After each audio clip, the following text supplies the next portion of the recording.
Mr. Mayor, welcome. You have certainly gotten a lot of attention for this essay you wrote earlier this month on your website, supporting a proposed group home despite opposition from both neighbors and city officials. And I want to save in the end some of the reaction you've gotten, because I think that's almost as fascinating as the debate itself, the postscript to it. But this issue, it's not the first issue that's come up for your city or other cities around. The premise of a group home, and what we're talking about, is for 4 adults with developmental disabilities, think autism, like that. Right. Cities in every town in USA run up against this. Not bad people in communities, but they don't want them in their backyard, right? Well, that's exactly right. And I think in most respects, this is a very familiar story that's played out in similar ways, not just in Rochelle, but throughout the region and throughout the country. Group homes, community-based residences, are an alternative to institutionalization. They permit adults or others with disabilities, with developmental conditions, with autism, to live as independently as their circumstances and abilities permit. But there is often a degree of concern or fear, which sometimes hardens into intense and emotional opposition in the neighborhoods for which group homes are proposed.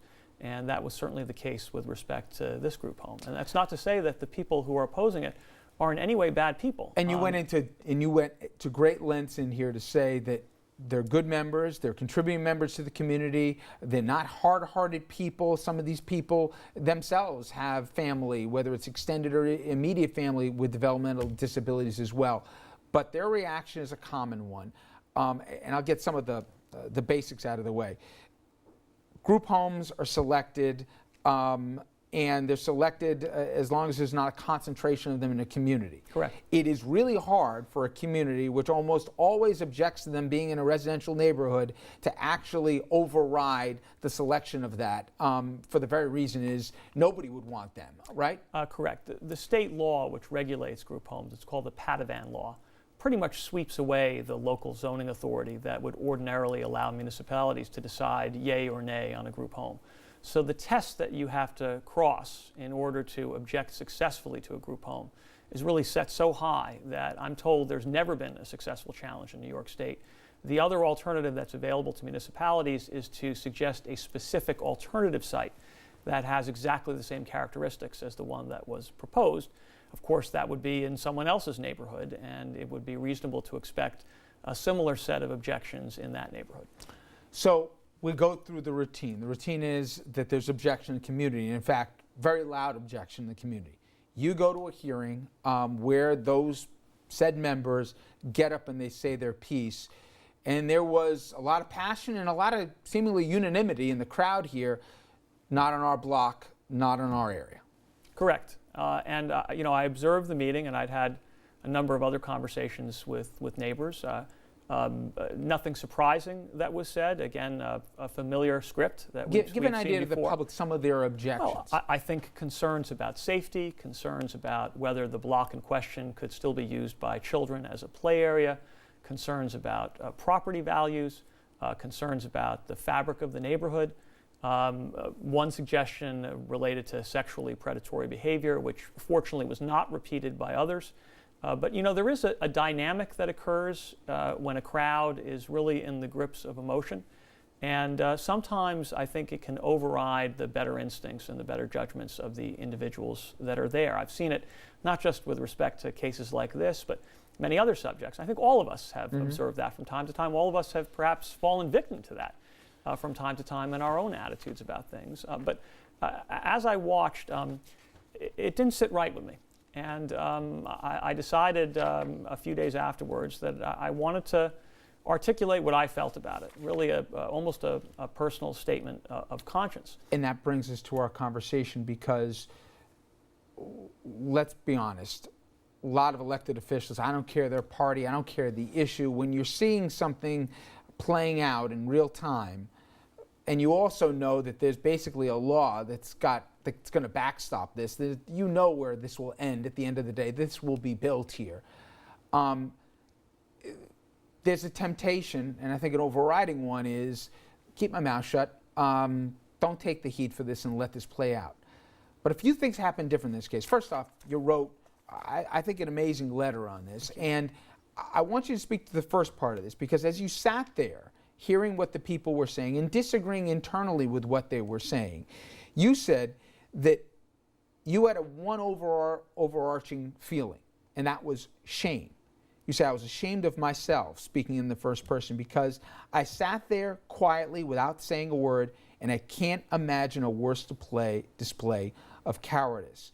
Really hard words of self-indictment for, let's be honest, the political move that 99+% of the politicians I know would have done as well. Why did you have such a harsh self-indictment of yourself? Well, I think it comes down to one's conception of what public leadership is all about.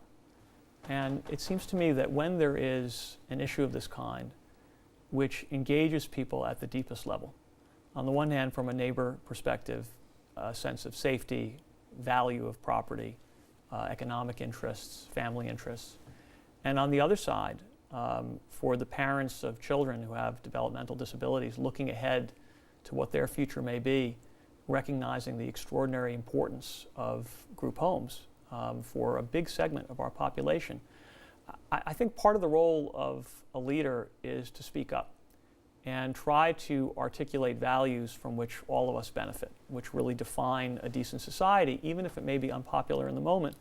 And I was disappointed in myself for not speaking up at that time, and perhaps putting something in writing as I did was a form of penance for my silence. Well, if I could, I can't give you enough kudos on this, because you put it on paper before, and we'll talk about the postscript of this story, but you said, because there's a cost to all this, meaning speaking up, to the cycle of too many politicians pretending to fight for people while really serving only themselves, elevating expediency over conscience, issuing nice-sounding assurances in exchange for applause, until eventually reality overtaking the empty pledges.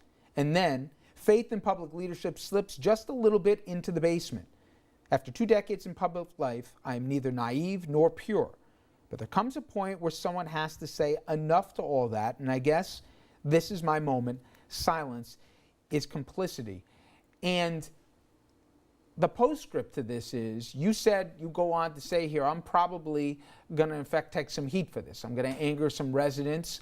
And I know that if I was quiet, the home still would have been built in all likelihood. But you've been surprised by the reaction you've gotten, and, pleasantly surprised. I've been astonished by it. As you just said, what I expected is that I would receive a combination of a harshly negative reaction from the residents who are directly involved in this issue, and widespread indifference. Because let's face it, most of the time people don't particularly care what the mayor of New Rochelle puts on his blog, nor should they particularly care. Instead, I have received more responses to this than anything I have written or said in the 9 years I've been in this office. Hundreds of responses. In many cases, moving personal responses. People describing their families, their friends, their own experiences with group homes in their neighborhoods. Running, I'd say, a 50-to-1 positive.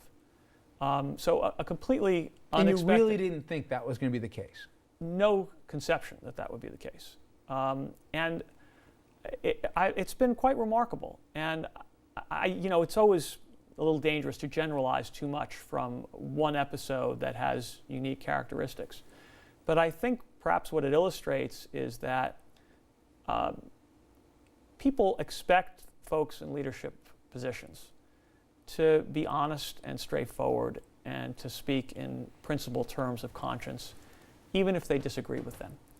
And that the more we make an effort to do that, the more elevated our conversation will be about issues that affect all of us. But beyond even the civic value to this, and we see this certainly play out, forget about it at the city level or even at the county or state level and the national level all the time. I've always contended, and you've gone through a real life experience that you can apply it to, that the public is thirsting for authenticity. And they don't even have to agree with it. But if they think that the man or woman in whatever elected office looks straight at the camera and says, I disagree with you, here's why, here's how I'm going to vote, this is America, you can disagree with me on this, but at least I owe you the transparency to say what I'm really thinking, not the politically expedient answer. I think the public, regardless of whatever political party that person comes from, there's such a thirst for it right now. It's tangible. We've seen this in other places at times. Chris Christie tapped into that in New Jersey, let's say a year ago. But other politicians as well. I'm shocked that more people don't take that chance to break through the morass that's politics today. I think that's very well said, and I agree with you. And in truth, even if the public reaction is not what you hope, you have to ask yourself, what are you in public life for in the first place? You know, the idea of running for office is not just to continue serving in office, it's to actually accomplish things and advance a set of values that you think are important. It was cathartic to write what I wrote, regardless of what the reaction might be. And the fact that some good may come of it, perhaps a broader discussion of this issue, and perhaps folks who, there may always have been a majority that was positively inclined towards this, but would have been silently on the sidelines. And to the extent that those folks are now engaged in the issue, so that there's a more complete and accurate representation of what our community is all about, I think that's a positive thing, and if this accomplishes that, it'll be quite gratifying. I'm curious, did you have a Jerry Maguire moment after you wrote this?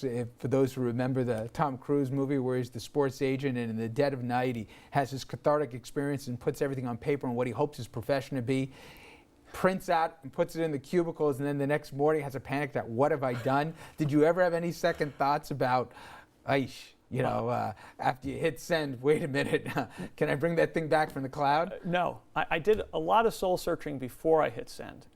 And it took a couple of weeks before I actually posted it.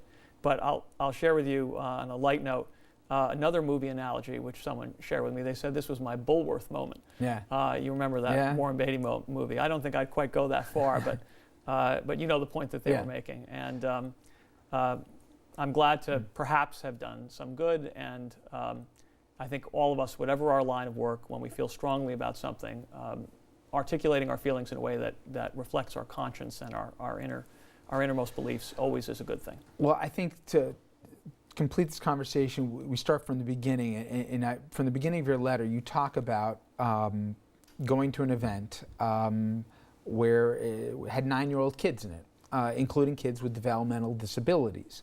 As any parent knows who's got an autistic child or a child that's got developmental disabilities, and universally, as you say in this, they get more from the kids than the kids get from them. But 12 years later, those same kids would be in these homes that attempt to integrate them into the community. And maybe that 9-year-old kid's going to find a more welcoming area, which he probably would find after they get there. Absolutely. But before they ever open the doors in the first place, because these aren't sexual predators. These aren't, they're regular people, wired a little differently, but they need a community to say, live here too. That's right. And so you're right. I mean, it was just a sheer coincidence that at the same time this controversy was unfolding, I happened to visit a special education class in the Rochelle public schools and met a number of youngsters, got to know them better. Not a new experience for me, but it does bring home the degree to which it's a remarkable challenge to raise children who face serious obstacles. And yet, as I wrote there, from every parent I've ever spoken to, a wonderful gift.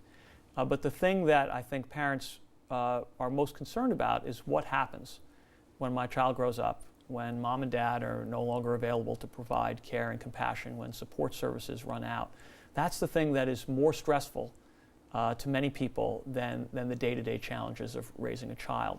And it is important to draw that connection between what a group home means to a population at a certain stage in their life and what it means to folks at every stage in their lives. And if we want to have a decent society in which we recognize that all people have worth, we have to recognize that things like group homes are essential components of constructing that decent society. And all of us have a stake in making sure this works as well as it can. Well, hopefully we see scenes like this replicated, like I said, in all levels of government, not just in Westchester in a city, but in so many places. And I think that there'll be a pleasant surprise by a lot of folks by the receptions. Some political courage will go for. But Mayor, I appreciate it. Richard, it's a pleasure Thank you always. very much. Thank you.